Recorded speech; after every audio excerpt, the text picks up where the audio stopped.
Despite the fact that the typical UK property price is 9 times higher than average UK salary, the number of first-time buyers are increasing. As at 2021, there were about 410,000 first-time buyers. During 2021, 34% of all home buyers were first-time buyers, an increase from 31% in the year 2020. Although the new stamp duty rule is favorable to first-time buyers, only time will tell whether the discontinuance of the Help to Buy scheme would affect the number of first-time buyers entering the UK property market. The type of market that I'm trying to appeal to would be for young corporates, and I'm a young corporate myself.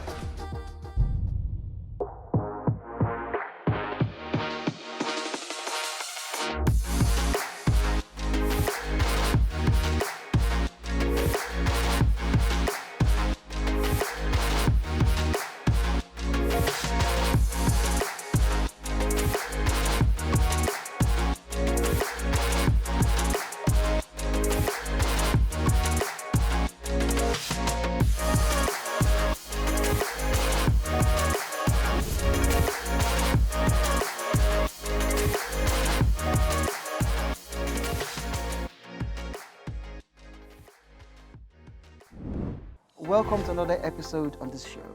The investment journey of a first-time buyer is quite rocky. Mortgage rates, property prices, raising deposits, those are some of the things that first-time buyers have to deal with. Today we are going to speak to first-time buyers to find out about their experiences and obstacles in their investment journey. That's right. And of course, we're also going to speak to a first-time buyer who became an accidental landlord. So a number of issues today. Tinashe is a first-time buyer.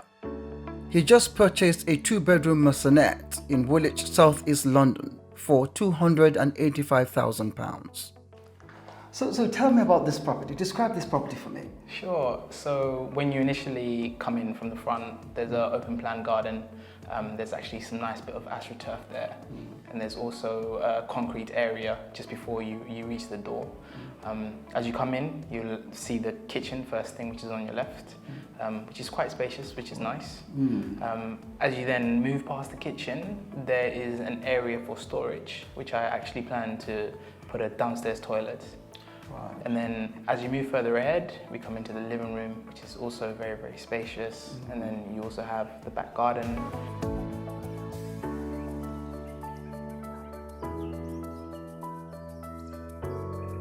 And then moving on upstairs, there are 2 bedrooms. There is 2 bathrooms, so one where there's just the toilet, another where there's the actual bath and sink, and there's also additional storage space upstairs as well. I see. So it's a 2-bedroom property? Yes, 2-bedroom. Yeah. Excellent. Would you know if it's a freehold or a leasehold? It's a freehold. I see. I see it needs a lot of work. Yes. Given that you're a first-time buyer, you're Yes. taking a big project, aren't you? Yes. Okay, so tell me what kind of renovation work you're looking to do here. So essentially, the end goal is to try and bring the property up to a level where I can get some rental income. So first thing that springs to mind is getting 2 en-suites in the 2 bedrooms, having the kitchen done also, and having the main living area renovated as well. And I'm also planning to do some work in the garden. So in the interim, I do plan on staying here for a while. So I want to put a shed and hopefully try and factor in a gym in there as well. I see. So hang on, talking about the gym, I'll come to that for a moment. Okay. But just talking about this property. Yeah. So you're doing it up, is it to rent or to stay? To rent ultimately. To rent ultimately, but Yeah. initially you're going to stay in the property. Yeah. So when you renovate it, would you have in mind the rental market, or would you have in mind your occupation as a first-time buyer? That's a very good question. I think first and foremost, the type of market that I'm trying to appeal to would be for young corporates, and I'm a young corporate myself. So I'd like to think we'd have like similar tastes, people who are very, very busy. This place has got good links to the station. So I just want to give it a homely vibe, something which will appeal to what people usually like. Yes. But I'll throw a bit of my own taste in there. On it as well. Yeah, on it. You know what they say, if you're renovating property, you got to think, if you're trying to rent, you got to think Yeah. of the rental market. Yeah. Because your taste might not be what some tenants would like to see in the property you're renting. I mean, Yeah. what are your thoughts on that? I completely agree. Yeah. Just as an example, I would like a sauna in one of the bathrooms. A sauna? That's something of my taste, but that's something which can be dismantled. and All right, so when it comes to renting, yeah, that can be taken out. I see. You know, ultimately, I think getting the house up to a stage where it's livable is the first thing, and then in terms of throwing personal taste, I don't see anything which is permanent or lasting. Right. So changes can be made. Okay. Yeah, just to be flexible. Okay, and we're talking about renovation. Yeah. What's the cost of the renovation that you're looking at? What's your budget? Sure. So roughly, cost of renovation will be around 40,000. A huge bulk of that is actually plumbing and rewiring, which I think amounts to a third of the budget. So I presume you're doing new kitchen, new bathroom, Yeah. plumbing, rewiring, and painting, of Yeah. course. And the total amount is 40,000. Yeah, 40,000. Yeah. Okay. And would you know how long this renovation would take? Do you know? Provisionally, anywhere from 2 to 3 months. I see. Yeah. I see. So you've just bought this place, and in 3 months' time, when we come back, it will be brand new kitchen, brand new bathroom, and, Yes. and bedrooms and sitting room. Yes. Excellent, excellent. And just for completion, Yeah. say you're going to rent this property. It's a 2-bedroom property. Remember that. Yeah. What kind of rent are you thinking about that you're going to? Roughly in total, anywhere between 1.5 to 1.8. 1.5. That's £1,500. Yes. To £1,800. Yes, for both rooms combined. For both of them per month. Per month, yeah. For one tenant. Okay, so that's not bad. And if you don't mind me asking you, how much did you pay for this property? So all in all, I got the property for £280,000. Right, so you bought this property at £280,000. You've apportioned £40,000 to renovate, brings it to £320,000. Yeah. For which you think you could get £1,800 a month rent. Yeah. So we're looking around about the 3-4% yield. Roughly. Yeah.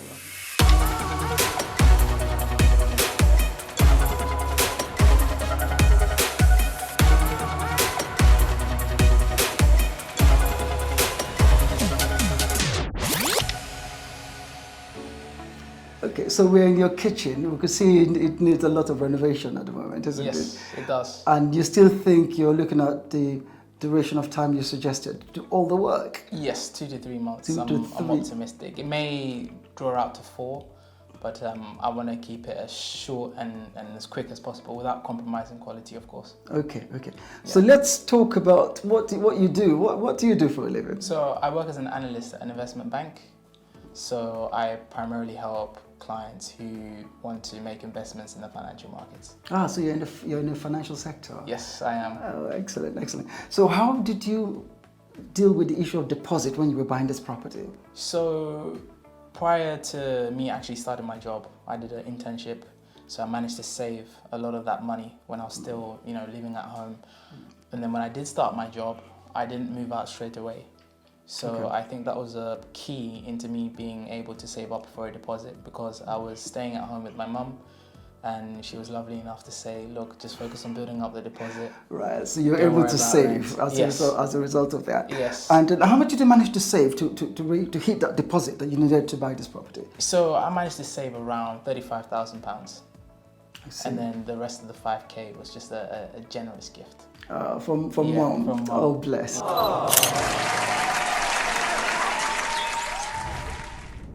The UK mortgage market is currently uncertain. The ratio of average mortgage to income has hit 3.4, the highest level since the record began in 1992. Because the government Help to Buy scheme has now ended, first-time buyers will now need to be creative in order to raise funds to purchase their dream home.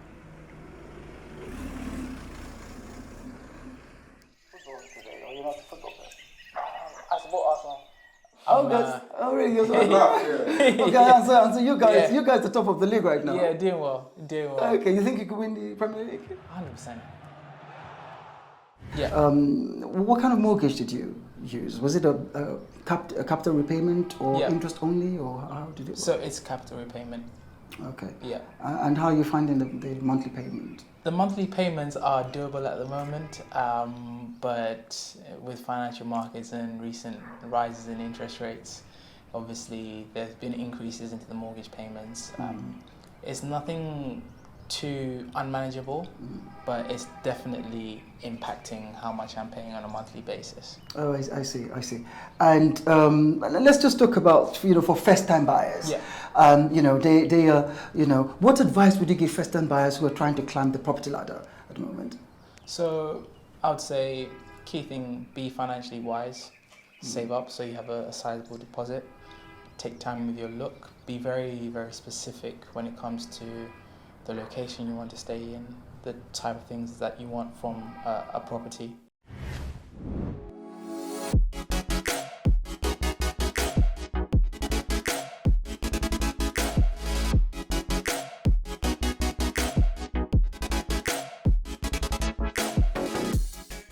Some first-time buyers have become accidental buy-to-let landlords. I'm on my way to speak to a first-time buyer who bought his first property and decided to rent it out. Let's find out why.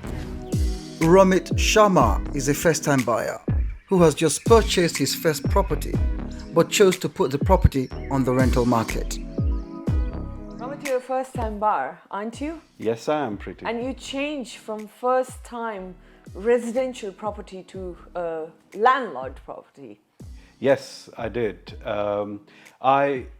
When I went to look into the market to buy a property, it was purposely for residential purposes for myself and my family.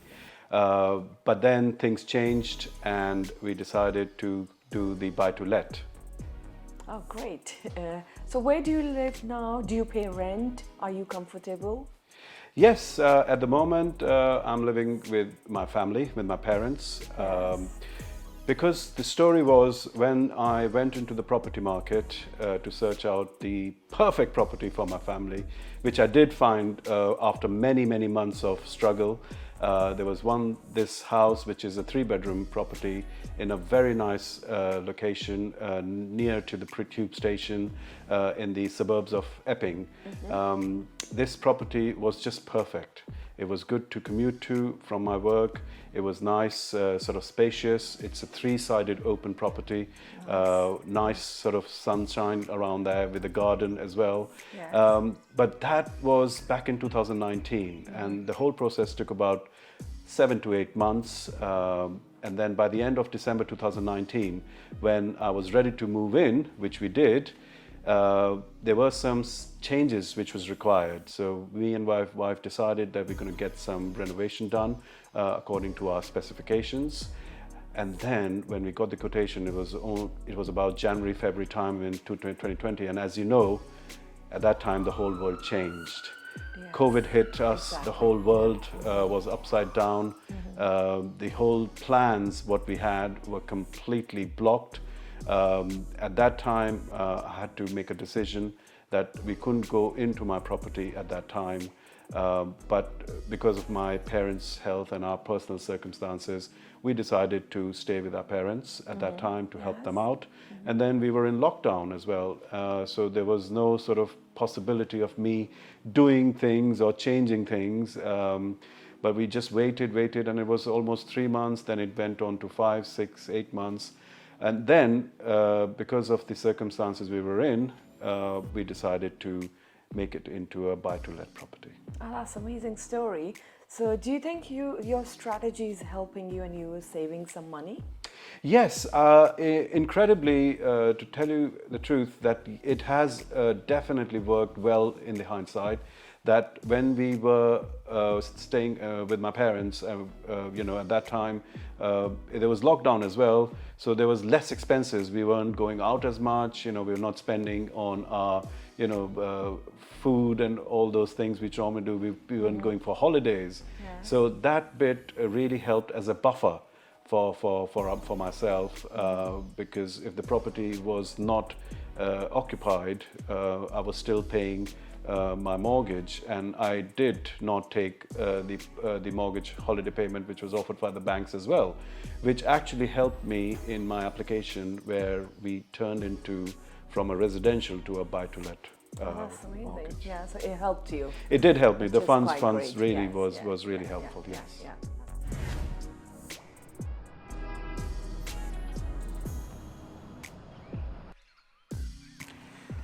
Oh, Let me show you around, Preeti. So this is the garden of the property, which I really like because of the size of it. You can see we've got a nice sized garden. Because of the autumn leaves, we're getting too much of leaves. But if I show you here, we've got a nice pear tree here, and it does give you a nice sort of sweet fruit. Then we've got some fencing here, and then it's nicely covered because it's private. Even with the neighbors, you know, you don't see too much. We've got high fencing here, Yes. but the privacy is quite good. So at least we have a little bit of a private space when you are out and about during the At home. summertime. oh, that's nice. Can you you- describe this property to me? Yes, so this property is located in the suburbs of Epping, Yes. which is the area which I was looking to get my property in because of the connectivity, because of M25, the central line. The other thing was because of the property has it's three-bedded flat. Yes. It's got its own living space, which is quite big. Yeah. It's got a separate kitchen area and a dining area, which is quite good. That's good, yeah. It's split into two levels. So one is the living room with kitchen and the diner, and then upstairs it's the three bedrooms, which is good, reasonably sized bedrooms, which are facing, you know, the three-side open plan. Yeah, yeah. So, how much rent you get from your? Yes, so in this tenants? area, in this suburb, the rent is quite good as compared to the other parts of the area. So it ranges from two-bedroom to three-bedroom between 1,000 to 1,200. And also it also depends how furnished is your property. So luckily this property is well furnished. It's got all the amenities. We're providing with white goods, and the property is quite in well order. Okay. Oh, that's great. So, what is the tenancy agreement and who manages it? Yes, so in management, because it is my first step, so I thought there was two ideas to go about it. One, we could give it to the management company and take the headache off. Yeah. But what I've realized is that can also be a bit of a daunting process because it can lead to, if you get into a management company which is not able to deal with the tenants properly, then it can, you know, affect the whole system basically. So I think at the moment what we're doing is we're trying to manage it ourselves, which is fine because it's not a very huge property, and luckily we got the tenants which were quite good. So so I think it will be. It's just managed by ourselves at the moment. And your tenancy agreement is like Yes, so tenancy yearly agreement, yes, or so rolling. yes, How so does it I work? think what I thought was initially, if I want to go into that sort of zone of letting my property out, I have few friends who help me out with the legal side of it. I have few friends who are into the building trade as well. So for me, it was quite lucky that I have a little team who I can rely on.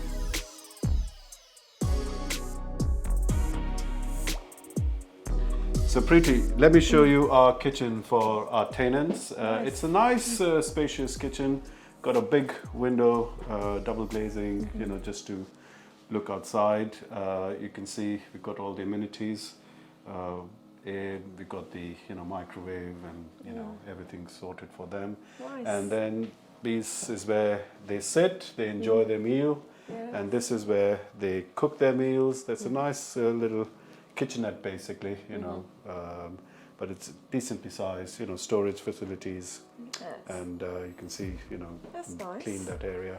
And behind you is, or rather in front of you is the fridge, so It's a nice, decent area, you know, in terms of sitting. Yeah. But, you know, got the kitchen, you've got this dining area, so it's Nice. just serves the purpose. And the ceiling height is not too high as well, so it does get nice and warm as well. Yes. So that way, it just makes it easier for the tenants to make it a living place. Yeah, I think it's quite self-equipped as well. Yeah, I think it's just, I mean, the storage is quite enough, you know, you've got a few cupboards here, we've got some cupboards this way and the drawers as well. So it's a decent size area. Nice heating. Yeah, it's a double, you know, it's a double, the heating as well, you know, double radiators and the flooring. I'm quite, I like this flooring. It was, it's not a vinyl, it's like the hard board, but it's in a colored version. So, you know, the flooring is quite durable. Even if you tap on it, you can feel that it's quite strong. So even if you drop your kitchen knives, It's not gonna break it. it's not going to break. So that is very important to for a buy-to-let, that you have things which are durable. Because if they break, then you've got to repair them because of, you know, And you have to follow health and safety rules. so it's very important to have things which are, you know, safe in that way.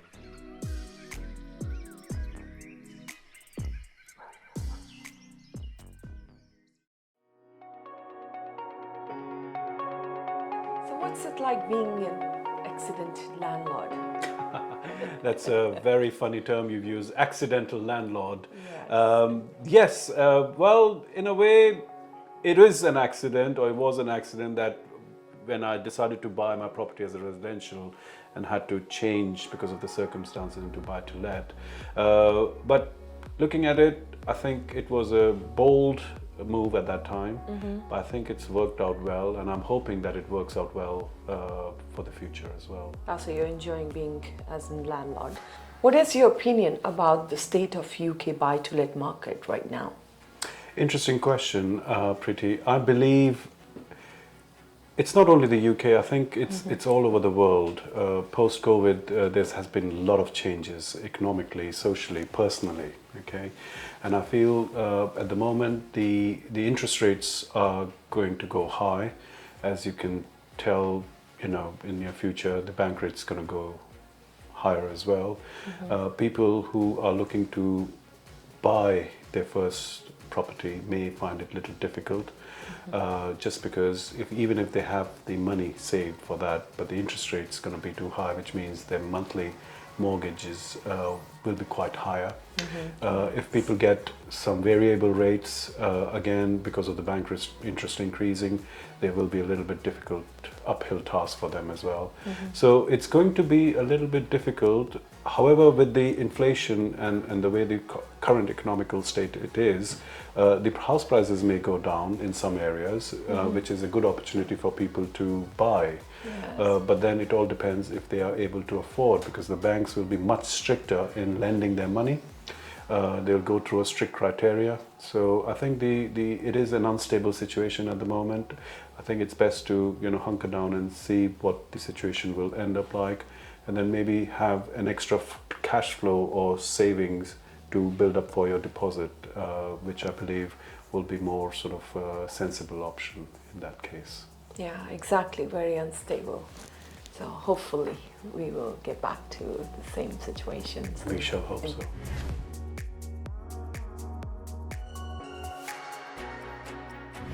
So unfortunately, we've come to the end of this episode. If you've missed out anything, you could check us on our Facebook page, on Instagram, and of course, on Twitter. You can also visit our website for other investment info. That's right. And so it's goodbye from me. Goodbye.